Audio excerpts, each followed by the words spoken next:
राजकुमारी मंदाकिनी अपने पिता की इकलौती संतान थी। वो इतनी सुंदर थी कि उसकी सुंदरता के चर्चे अन्य राज्यों में भी थे।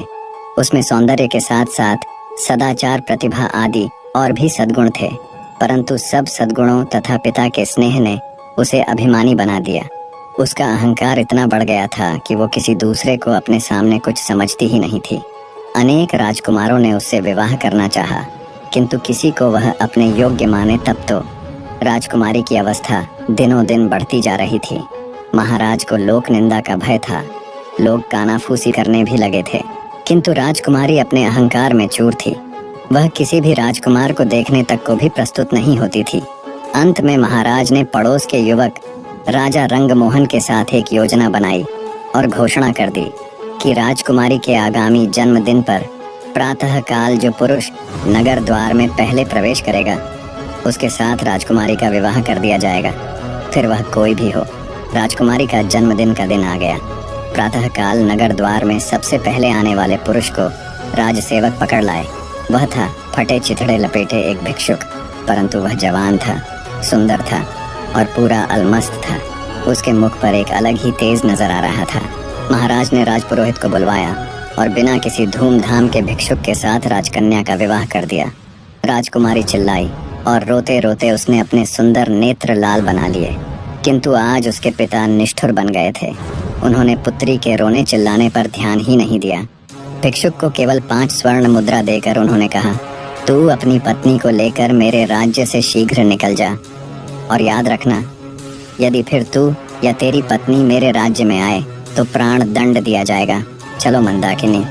भिक्षुक ने राजकन्या को पकड़ा और चल पड़ा। रोती बिलखती राजकुमारी उसके साथ जाने को विवश थी, परंतु भिखारी ज्यों का त्यों प्रसन्न था। वह पत्नी के रोने पर ध्यान दिए बिना गीत गाता चल रहा था। राजकन्या को पैदल ही पिता के राज्य से बाहर जाना पड़ा। भिखारी उससे मधुर भाषा में बोलता, उसे प्रसन्न करने का प्रयत्न करता। पर्याप्त दूर जाने पर जंगल में नदी किनारे एक फूस की झोपड़ी में दोनों पहुंचे। भिखारी ने कहा, अब यही तुम्हारा घर है। तुम्हें स्वयं अब जंगल के पत्ते और लकड़ियां लानी पड़ेगी। कंदमूल जो कुछ मिलेगा उसे उबाल कर खाना पड़ेगा। पास के गांव में लकड़ियां बेचने जाना होगा। मैं भी जितना बन सकेगा तुम्हारी सहायता करूंगा। राजकन्या के लिए यह जीवन बहुत दुखद था, किंतु विवशता सब करा लेती है। उसे एक ही सुख था कि भिखारी उसके साथ बहुत प्रेमपूर्ण व्यवहार करता था। कुछ दिन ऐसे ही बीत गए। फिर एक दिन भिखारी ने झोंपड़ी छोड़ दी और मंदाकिनी को लेकर वह एक गांव में आया। वहां वे दोनों एक खंडहर जैसे घर में रहने लगे। भिखारी कहीं से कुछ पैसे ले आया और उससे उसने मिट्टी के बर्तन खरीदे। पत्नी से कहा, इन बर्तनों को बाजार में ले जाकर बेच आओ।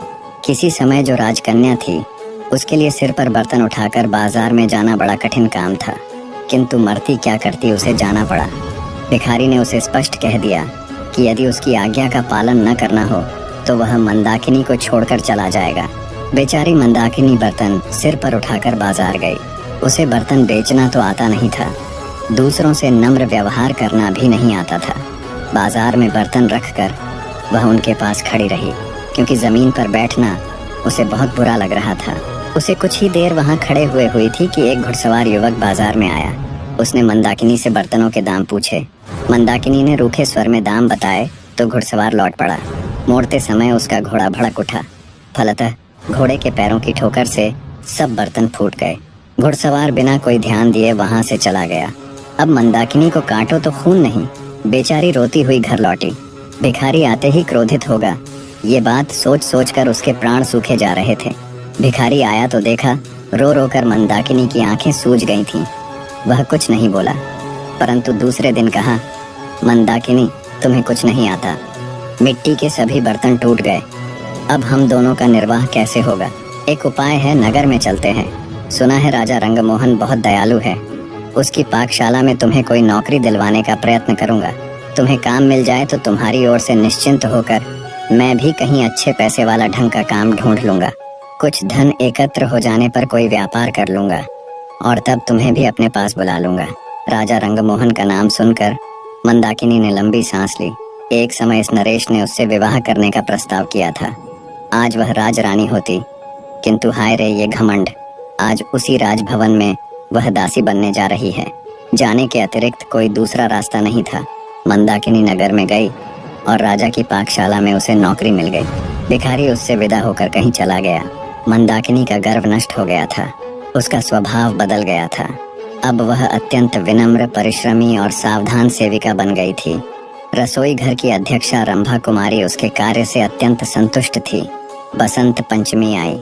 राजा रंगमोहन का जन्मदिन था। सभी सेवकों को इस दिन नरेश अपने हाथ से पुरस्कृत करते थे। दूसरी सेविकाओं के साथ मंदाकिनी को भी राजसभा में जाना पड़ा। जब सब सेवक पुरस्कृत हो चुके और सब सेविकाएं भी पुरस्कार पा चुकी, तब उसे पुकारा गया। वह हाथ जोड़े, मस्तक झुकाए राज सिंहासन के सामने खड़ी हो गई। नरेश ने कहा, मंदाकिनी, मैं तुमसे प्रसन्न हूँ। तुम्हें तो मैं अपनी रानी बनाना चाहता हूँ। मंदाकिनी चौंक पड़ी। महाराज, आपको ऐसी अधर्मपूर्ण बात नहीं करनी चाहिए। मैं परस्त्री हूँ।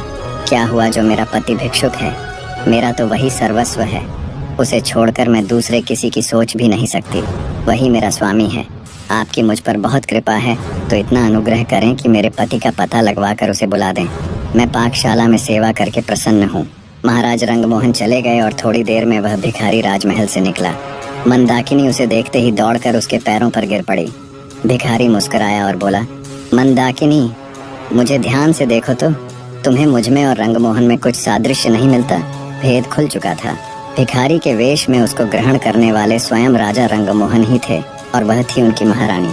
राजा ने कहा, मंदाकिनी, क्षमा करना, तुम्हारे अभिमान की मुझे कोई दूसरी औषधि मिली ही नहीं, इसलिए तुम्हारे पिता के साथ मिलकर मुझे ये रास्ता अपनाना पड़ा। निष्कर्ष, जीवन में अभिमान और घमंड का कोई स्थान नहीं है। कठिन परिस्थितियां हमारे अहंकार को मिटाने और हमें विनम्र बनाने के लिए आती हैं। जीवन की सच्ची समझ कठिनाइयों से ही मिलती है और सच्चे प्रेम और समर्पण के बिना जीवन में वास्तविक खुशी और संतोष संभव नहीं है। इसके साथ ही कहानी यह भी बताती है कि परिस्थितियां चाहे जितनी भी कठिन क्यों न हों, सच्चा प्रेम, सहनशीलता और विवेक ही जीवन